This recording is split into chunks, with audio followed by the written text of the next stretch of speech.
Hey guys, what's up? This is Minor16. I am very happy because I finally have finished doing the repairs and cleaning of my Eskimo 1930s Eskimo high velocity fan. I have cleaned out all the parts on it. Um, the blades, I've given them another trip with the polish, and they've gotten way shinier. The motor, if you take a look at the motor, before that was all black and gross and nasty. Now it's actually the original colors. On the side, you can actually see the little decorative designs on the motor, which are just these three little lines on each quarter of the motor. So I cleaned out the motor. I actually took out the whole entire motor, took it apart, took out the stator, cleaned the shaft, cleaned the stator, cleaned the internal bit of it, and I put it back together, and it's been fully cleaned and fully serviced. The only thing in here that doesn't look very good is the outer casing, which is this green rim around here, which I did polish. I have polished this, but it is just so utterly old and has such a high level of deterioration and oxidation on it that it's just it's gonna need to be repainted if I'm gonna get it to look as good as the motor is. The motor's a nice really just a mixture between baby blue and green, or like a navy green or something like that. I'm not exactly sure, but it's in good condition. I've completely cleaned out everything on it. The only thing that's really anything that's bad on it is the outer shell a little bit, and the back grill, or the back cage around it, is kind of rusted a little bit, but I can take care of that easily. But it's not that big of a deal. A lot of you that seen this fan before, or seen the previous video that I've done on it, would have known that it had a really bad cord. The switch was busted. I had to tape it, and it wasn't able to run very safely without having any risk of electrocuting you. But ever since then, I've been on the quest to find a new switch for it. I was going for a proportional throttle switch, but there wasn't any that would have worked very well for this fan. So I went ahead and then got a regular switch. I finally found a GE switch, which GE is a very popular company, a very good company. I got a GE switch, and I got some new wiring for it, which is just a nice brown wire, which the original wire for this thing was black, but they didn't have any black wiring or whatever, so I just went with the brown. It's a pretty good transition. It goes from, where the originality, or the or where the stock parts of the fan kick off. So you have the black cord coming from the motor, and then it stops, and it goes to this nice new white switch, which works beautifully, and then it goes to a nice new brown cable, which I still have the zip tie on, or the twisty tie, to keep it from unfolding, because I'm going to be taking this home with me in my suitcase. But it uses the cord, and this is a much more higher quality, higher strength, higher gauge cord than the cord that's on the fan itself, but the fan still runs as if it were perfectly fine, or brand new. So I'm going to untwist tie this cord and show you that it actually works really well.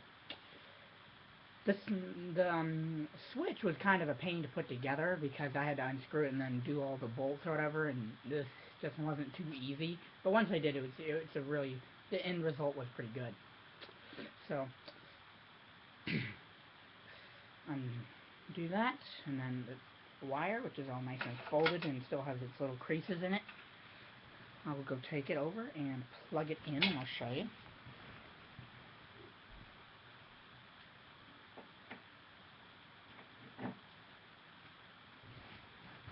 Okay, so it's plugged in. And the fan, I have oiled it a little bit more. I oiled the shaft and polished it, of course. Um, Oiled the shaft, polished the shaft, and cleaned out the stator, so the motor runs a little bit more freely. It still looks as if it's being stalled a bit, but it's running more freely than what it was before. So here we go, nice little new switch, and I'll show you guys that it works. So, it gets right up to its full speed.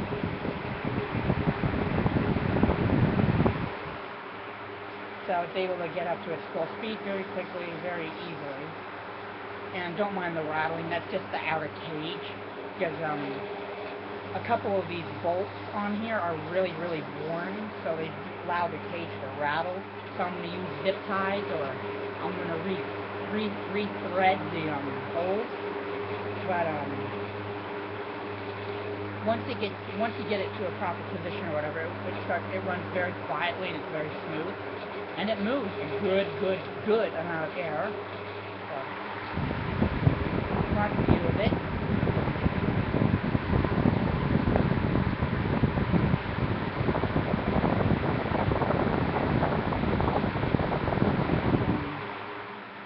Side view, and then back view.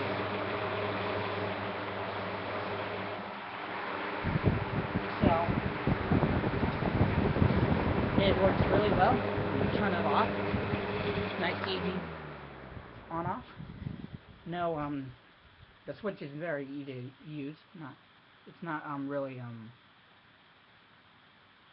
it doesn't really resist. It doesn't really fight you to turn it off as much as the other one does. Um, so it's a pretty easy switch to use.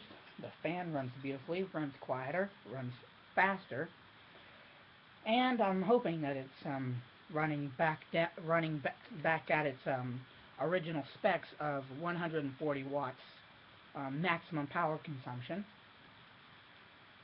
The motor is still able to run at about the motor is rated for 136 horsepower, but I think it's more of a 126 power, because it's a pretty powerful motor. I mean, it has a really nice, thick, really well built stator, and the motor is and the coils are in good condition.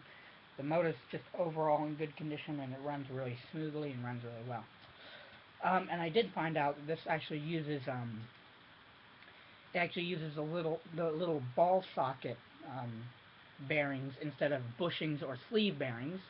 So the back one's just the shaft, where the shaft goes into a smooth piece of brass, but the front one has a little ball and socket joint where the shaft goes through and it automatically bounces itself out to be able to run at its highest RPM without limiting its ease of use and without having to provide tons of maintenance. You still want to maintain this fan quite a bit, but it's still in good condition.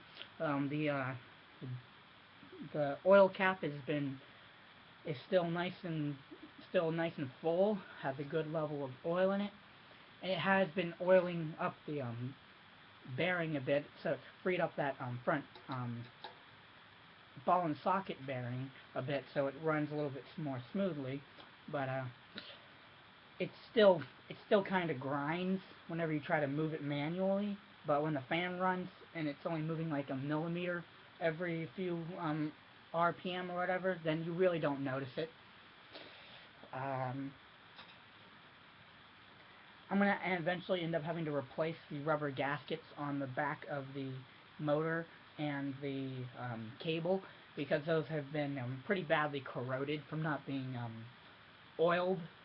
You don't really want to oil them, but when they start to get a little bit brittle, you want to oil them, and it gives them a little bit more life. But the rest of the fan is in pretty good condition. The new cord is it's an 8-foot cord as opposed to that tiny little 5-foot cord, so you get an extra 3 feet on this cord. So all in all, it's in a pretty good condition. The rest of the fan is in really good condition. Again, nice and polished blades, and turn it back on for you guys.